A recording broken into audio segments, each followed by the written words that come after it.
Цаг видео үзүүлж байна. Сайн нөхөр болж чадахгүй эрийн 15 шинж. Мэдээж хэрэгтэй хүнийг хараад шууд сайн нөхөр болж чадах хүн үгүй юу гэдгийг нь мэдэхэд хэцүү. Гэвч энэ асуултанд хариулт өгч чадах үйс хэд хэдэн шинж байдаг. Та тэдгээрийг түүний зан ааш, гаргаж буй хандлага, ярианаас нь мэдэх боломжтой.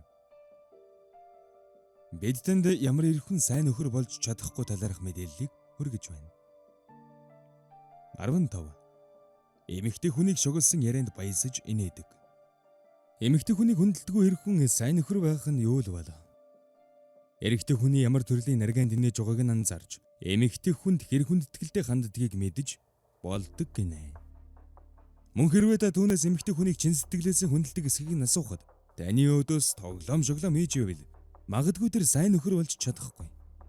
Үүний зэрэгцээ өөрийгөө үргэлж танаас илүү ухаантай, чадaltaй гэж бодож дорд үздэг бол таныг хүндлэхгүй байгаагийн илрэл юм. 14. Хамт байхдаа тань руу биш, өөр тийшээ хардаг. Таалагдсан хүн дээрээ харцаан тогтоон ширддэг нь хүний төрөлхийн чанар. Мөн хэнд татагдхан хянаж чаддаг нь бүржилүү төвөгтэй. Тиймээс түүний харц танд ихийг хэлнэ гэсэн үг. Найз залуутай тантай хамт байхдаа өөр бүсгүүрөө ширдэж байвал түүнд татагдсан байх магадлал өндөр. Тиймээс л дээр дурдсанчлан өөрийн ирэхгүй харцаа түүн дээр тогтож байгаа хэрэг. Гэхдээ та санамсаргүйгээр босод руу харах сэдгэнсэн байдалтай харах хоёрыг сайн ялгаж салгадаг байх ёстой. Хэрвээ найз залууд нь болцож байхдаа үргэлж харцсан тэнэж ээш тийшээ хардаг бол гэрэлсний дараа тэр байдал нь буурж дордох аюултай. Тэр нэг нь таны нөхөр болсон учраас босод руу зүгээр нэг ширдэх биш. Цаашлаад сэдгэндэг болох эрсдэлтэй. 13. Таныг дэмждэг үе. Харилцаагаа урт хугацаанд үргэлжлүүлэхийн тулд хосуудын хийнхнээс нь ихээхэн хүчин чармайлт шаарддаг. Тэр тусмаа хосууд бие биеийн төшиж тулах нь маш чухал. Гэтэл заримдаа таны хамтрагч танд хэрэгтэй дэмжлэгийг үзүүлж чадахгүй байх нь бий. Бие биеийн ойлгож дэмждэггүй харилцаа хизээж удаан оршин тогтнодог байна. Тиймээс таны үзэл бодол, зорилго, хүсэл мөрөөдлийг дэмждэггүй хүнтэй амьдрах нь амьдралыг нь маш хүнд бэрх болгодог. 12. Ээжтэйг хэтэрхий, бүр хэтэрхий дотно. Ээжтэй хайртай ээжтэйгээ дотно байх нь мэдээж муу зүйл биш ээ.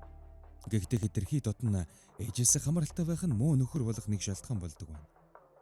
Хэрв түүний бүх зүйл ээж дээр нь тулгуурладаг бол гэрэлснийхэн дараа эхнэрийн яг л хоёр дахь ээж шиг байлгахыг хүсдэг. Гэртээ хоол бэлэн болохыг хүлээж бүх аяг тав угаагдаж дуусахыг зүгээр л хараад сунаа гэсэн үг юм. 11. Та түүний өмнө үргэлж гайхам сайхан байх ёстой мэт санагддаг. Үерхлийн ихэнх үед хосуудын хийнхэн нь хамгийн сайхнаараа байхыг хичээдэг. Тэмдэж ихэндээ бие биедээ үргэлж сайхан далан харуулж таалагдах гэж чармайдаг. Гэвч цаг хугацаа өнгөрч дотносох тусам сайн муу бүхэл зан чанараа харуулж эхэлдэг. Тэр үед таныг байгаагаар ч хүлээн зөвшөөрч чадахгүй байгаа бол сайн нөхөр болж чадахгүй гэсэн үг. Тиймээс ямар ч үед таны хайрладаг хүнийг сонгоорой. 10. Тэр таныг цаг ямагт өөгүй төгс харагдуулахыг хүсдэг. Та түүний өмнө цаг үргэлж толгооноос хөл хүртлийн өөгүй төгс төгөлдөр харагдах ёстой мэт санагддаг. Найз залуутай таныг хувцсан буруу сонгосон, үсээ зохимжгүйс асуусан үед үргэлж шүүмжилж өөгүй төгс харагдуулахыг хүсдэг бол тэр сайн гэр нөхөр болж чадахгүй. 9. Гэр бүлийн цаг хугацаа зарцуулах нь түүний хувьд тийм ч чухал биш. Та түүнийг нөхрөө болгоно гэдэг нь түүнтэй нэг гэр болгоно гэсэн үг шүү дээ. Тиймээс нөхрөө сонгохоос өмнө гэр бүлийн харилцаанд хэр зэрэг ач холбогдол өгдөг гэдгийг нь сайтар шалгах хэрэгтэй. Хэрвээ түүний хувьд гэр бүл нь хамгийн чухал биш бол заримдаа тэр таны эр нөхөр гэр бүлийн тань гишүүн биш мэт сэтгэгдэл төрөх болно. Мэдээж тэрээр бүх цаг гэртээ тантай болон хүүхдүүдтэйг наалдаж өнгөрөх халаагүй ч тодорхой хэмжээнд цаг зарцуулдаг байх нь гэр бүлийн харилцаанд сайнаар нөлөөлдөг. Ээж автагаан уулзах ханж мэддэггүй, гэр бүлд нь шинэ гишүүн мэдлэхэд ч очиж амждаггүй хүн сайн нөхөр болж чадахгүй нь лавтай. 8. Хэдих худлаа ярьж үннийг нуудаг. Заримдаа өнөө хатуу байх нь бий. Гэвч шударга байдал бол эрүүл бат бөх харилцааны үндэс суурь байдаг. Зарим судлаачдын хувьд шаардлагатай үед хамтрагчтай худал хэлхийг хэвэн гэж үздэгч хэд их хуурж мэхлэхийн нөхцөл байдлыг буруу тийш эргүүлдэг. Хэдийгээр таны санааг зовоохгүй гэсэндэн эсвэл ямар нэг зүйлээс хамгаалах гэсэндэн худал хэлсэн байж болох ч хоёр хүн хамтдаа амьдрахад тэдний дунд бүх л зүйл зайлшгүй үнэн байх ёстой. Тиймээс худал ярддаг хүнтэй гэрлэж жаргалтай байж чадах эсхийн дахин нэг бодоод үзээрэй. 7. Хэтэрхий төгс амьдралтай харагдах гэж хичээдэг. Санхүүгийн байдлаа ч тооцдоггүй. Гэхдээ мэдээж жаргалтай төгс амьдралыг хүсэх нь буруу биш ээ. Гэвч тийм харагдахын тулд санхүүгийн ч тооцоололгүй зугаа цэнгэл давтан амар хялбар жаргалтай байхыг хичээдэг хүмүүс зөндөө байдаг. Хэрв та тийм хүнтэй цуг амьдрал түүний нөлөөнд давтан зугаа цэнгэл хөөж санхүүгийн эрсдэлд орох аюултай. Тэр тусмаа та мөнгө санхүүдэд хариуцлагатай ханддаг ажил хэрэгч хүн бол дээр дурдсан зан ааштай хүнтэй бүрж тохирохгүй. Санхүүгийн тооцоотой боор сүрдэг хүн сайн нөхөр болж чаддаг гэдгийг санаарай. 6. Бүх зүйлд хөнгөн ханддаг залуу. Амьдралд нухацтай ханддаггүй бүх зүйлийг амар хялбар байлгадаг залуус нэг талаар нь гайхалтай нөхрөд болдог.